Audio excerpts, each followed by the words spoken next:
Fatma. Hi, Dr. Gwantwa. How are you? What brings you to my office today? Oh my, I think I have another urinary tract infection. You call it UTI, right? Yes, UTI is a common short way of referring to an infection of the urinary tract.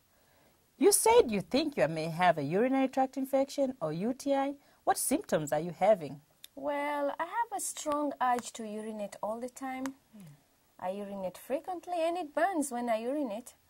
I also have only small amounts of urine at a time, and it appears cloudy, sometimes pink, and sometimes it has a strong odor to it, and I do have a low abdominal pain as well. It does sound like you may have a UTI. You are getting pretty good at recognizing this condition. Have you thought of studying a career in medicine? Actually, I would like to stay away from medicine as much as possible. I was suspicious about UTI since I have also had so many of them, and I'm getting tired of it. I understand your frustration, Fatma. We can do some tests on a sample of urine you give us to make sure you have a UTI. As you know, UTIs respond quite well to treatment with antibiotics. Antibiotics are drugs that treat bacterial infection like those that cause UTI. In the meantime, let's talk about how UTIs start and see if there are things you can do to reduce your risk of becoming infected. You have had several infections in the past few years, as I recall. Yes, I've had a number of UTIs recently, and I'm very interested in learning what I can do to reduce my infection. All right, so first, let's look at the female urinary tract so you can have a better understanding of its function. What exactly is a urinary tract? Let me find you a picture so I can show you clearly. These are the parts of our body that make, store, and eliminate urine. Let's look at this picture of the female urinary tract. Okay. We have these two kidneys here. The kidneys makes urine by filtering out the body waste, products from the bloodstream, and then you have the two tubes here, which are called ureters. The ureters are tubes through which urine passes into the bladder. The bladder is where the urine is stored until we urinate. When we urinate, urine passes out of our bodies through the urethra. In women, the urethra is quite short, as you can see here, and there is not much distance from the bladder to the outside of the body. Urinary tract infections are usually caused by bacteria. Bacteria are very small microbes that cause certain types of infections. Bacteria are invisible to the naked eye. One can only see them with a microscope. Normally, the urinary tract has no bacteria in it at all.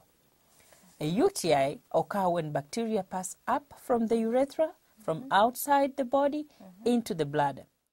In women, the urethra is quite short, as you can see here, and there is not much distance from the bladder to the outside of the body. Urinary tract infections are usually caused by bacteria. Bacteria are very small microbes that cause certain types of infection. Bacteria are invisible to the naked eye. One can only see them with a microscope. Normally, the urinary tract has no bacteria at all. A UTI can occur when a bacteria passes up from the urethra, from outside the body, into the bladder. In a woman, the short urethra gives an opportunity for bacteria to get from outside the body to the bladder, inside the body.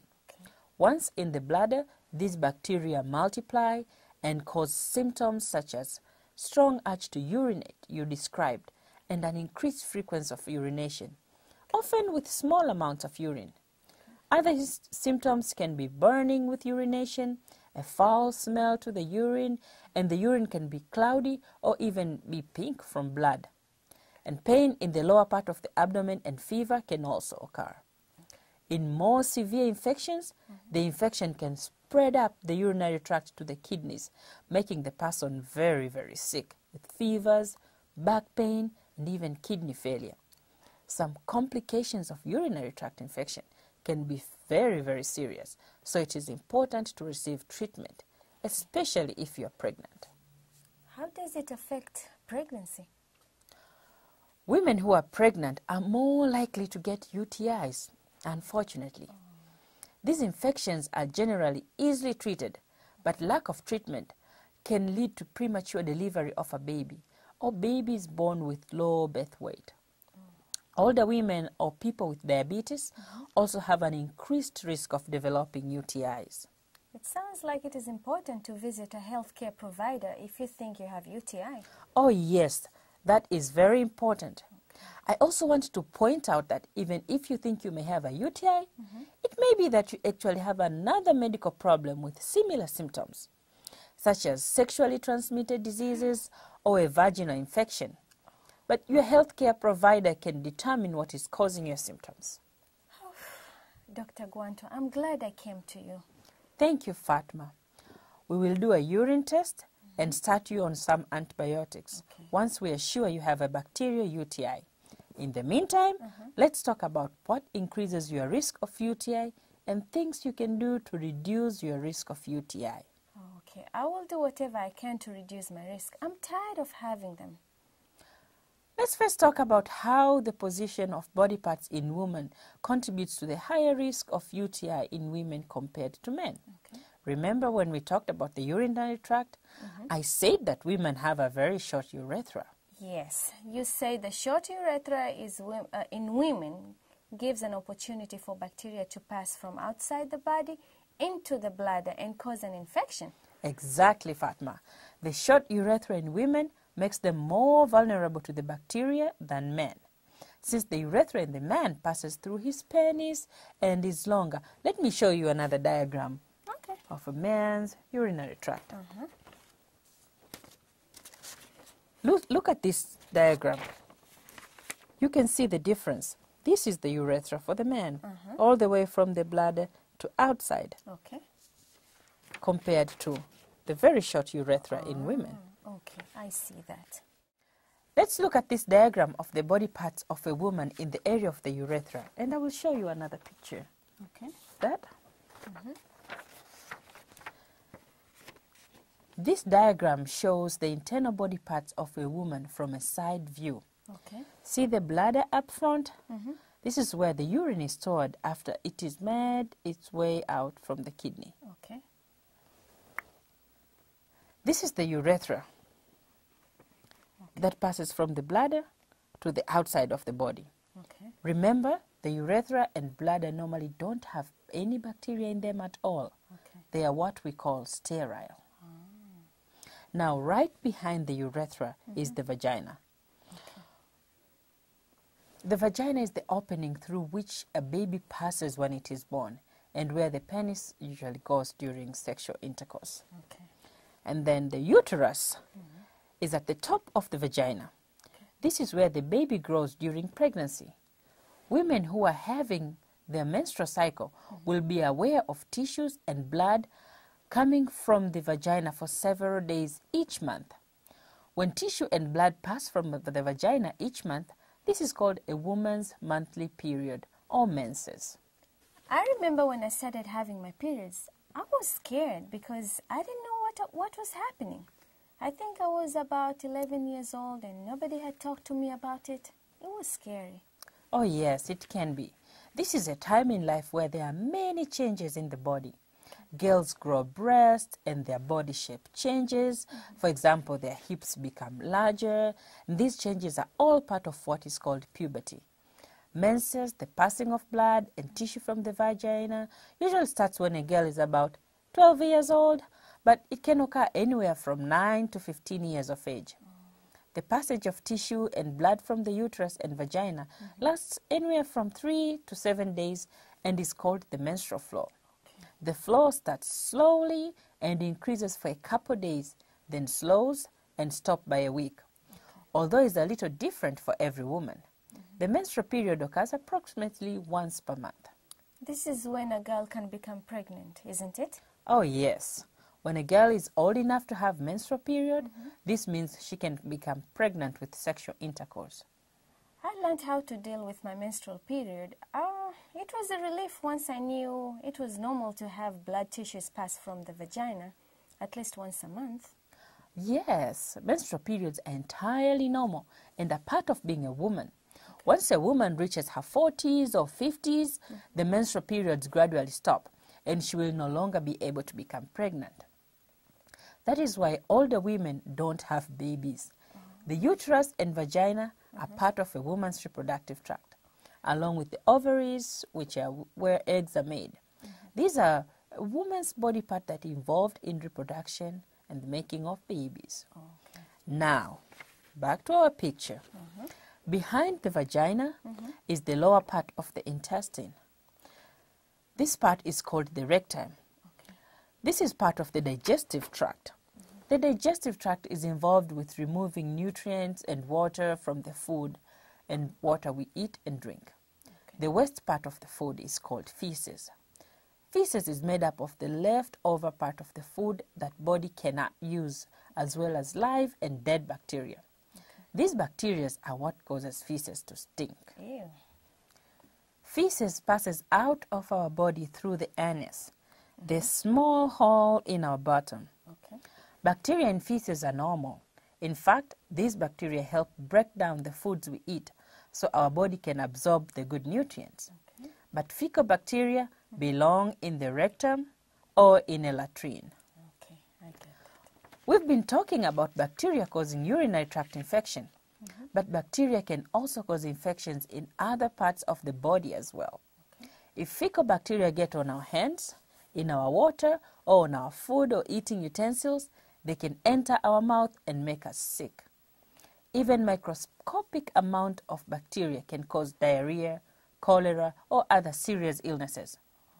Intestinal parasites spread from one person to the other the same way as the fecal bacteria, by accidentally getting in our mouths. Okay. And parasites have very small eggs that are in the feces of infected individuals. If we get even very small amount of feces on our hands, food, and in our water, they are infected with parasites' eggs. They can make us very sick.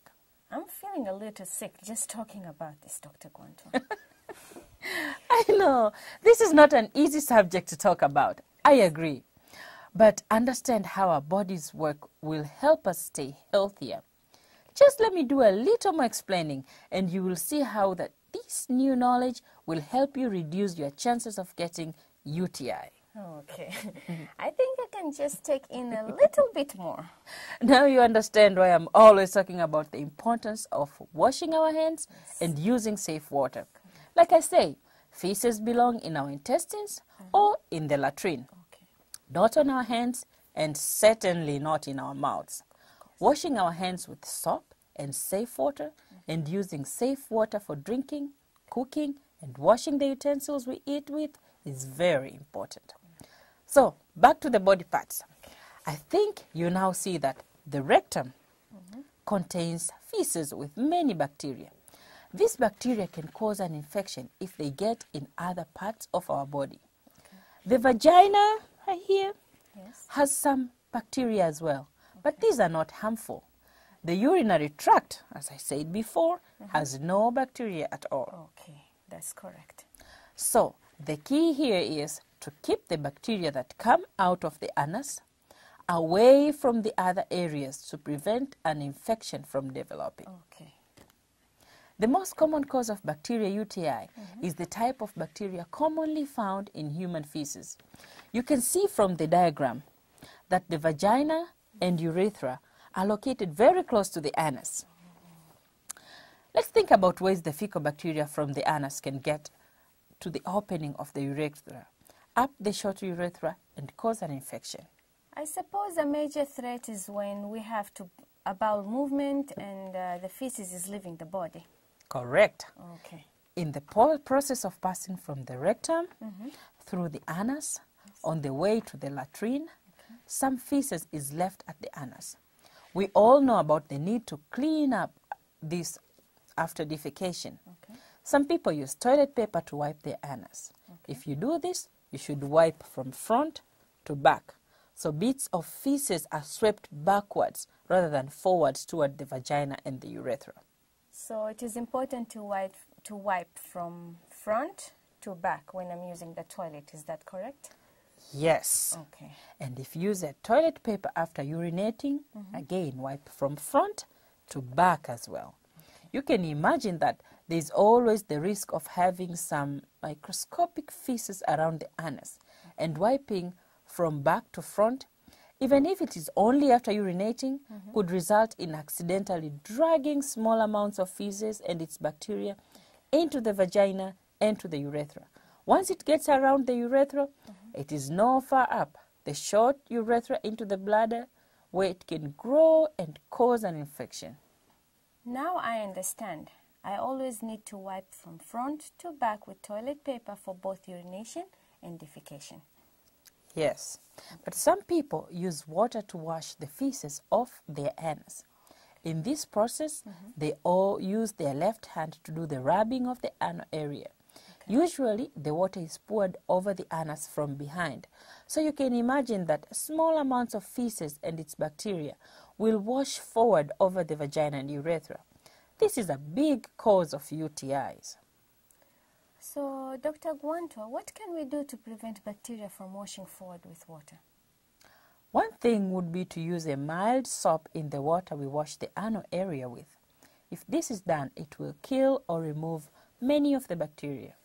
If we do use soap, it is important to rinse the soapy water off with soap-free water, so the soap does not irritate the tender tissues in the area, especially the vagina.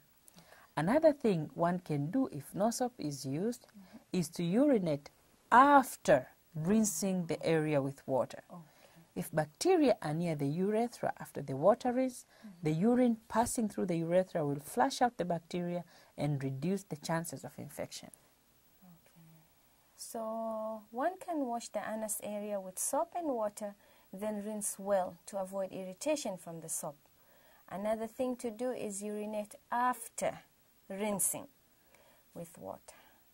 Is that correct? Exactly. Okay. And always remember to wash your hands with soap and safe water after urinating or defecating. What else can I do, Dr. Guantua? Urinary tract infection frequently occur following sexual intercourse. The reason for this is that fecal bacteria may be in the vaginal area. These fecal bacteria can be moved around with the motions of sexual intercourse and pushed into the urethra, since it is just in front of the vagina and it is very, very close. The chance of getting a urinary tract infection is greatly reduced by urinating right after sexual intercourse. Like I described before, urination flushes out any bacteria that might be in the urethra before they can cause an infection. So urination after sexual intercourse does not reduce the chances of pregnancy. Only birth control does this. Well, Dr. Guantua, how about douching, where the vagina is rinsed out with water? I've had a lot of people say this is another method of birth control. Rinsing out the vagina with water or anything else after sexual intercourse is not effective for birth control. No liquids should be put in the vagina. Rinsing the vagina or douching, as some call it, actually increases the risk of UTI, so it should be avoided. This is good to know. Can the vagina become infected with the fecal bacteria like the urinary tract? Oh yes, the vagina can become infected with bacteria from the feces. But this is fairly unusual. The reason this is unusual is because the vagina mainly has good bacteria living in it. These good bacteria actually produce chemicals that resist and even kill the fecal bacteria that cause infection. So the vagina protects itself fairly well against fecal bacteria infection. Fatma, I think you are now understanding that keeping this entire area clean will reduce the risk of UTIs. Be sure to wash the skin around the vagina and anus every day with soap and water. Then rinse these areas thoroughly to remove any leftover soap. Also, wear clean underwear every day because bacteria can get on the underwear. If you get your underwear wet, change it because bacteria like to live in wet places. Cotton underwear is the best since it stays drier. And when you have your menstrual flow, be sure to change the menstrual pads or rags regularly and clean them well. This prevents bacteria from growing in the pads and increasing the risk of a UTI. Okay. Did you know that you can make menstrual pads that can be reused out of certain fabrics? Really?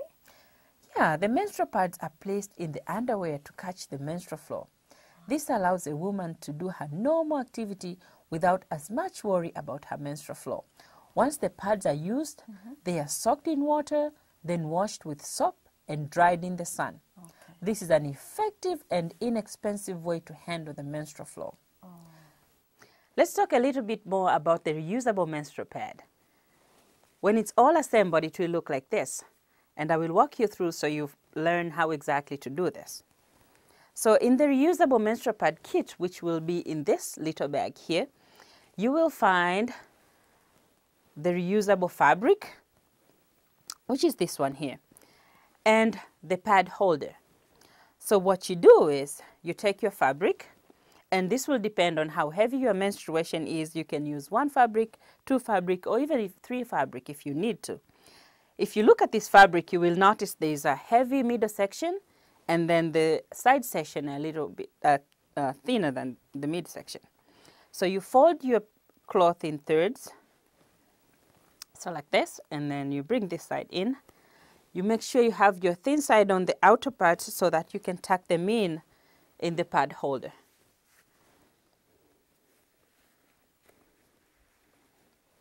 So you carefully tuck them in, put them straight so it doesn't feel bulky and bother you.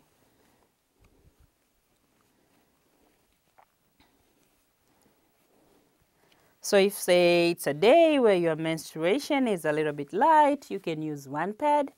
But say it's a little bit heavy and you're not sure if 1 pad is enough, you can take another cloth, again, fold it in thirds. The thinner side gets tucked in on top of the other one.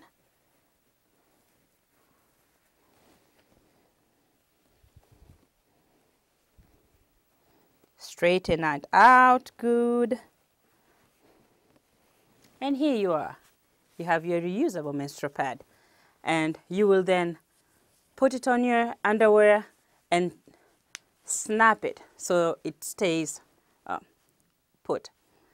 I will show you in a model how to use this. But just before I do that, I just want to show you again how this pad has pouches up here and another pouch down here for tucking in the fabric. And this fabric is very, very absorbent. And the pad holder has a waterproof barrier that will prevent it from leaking.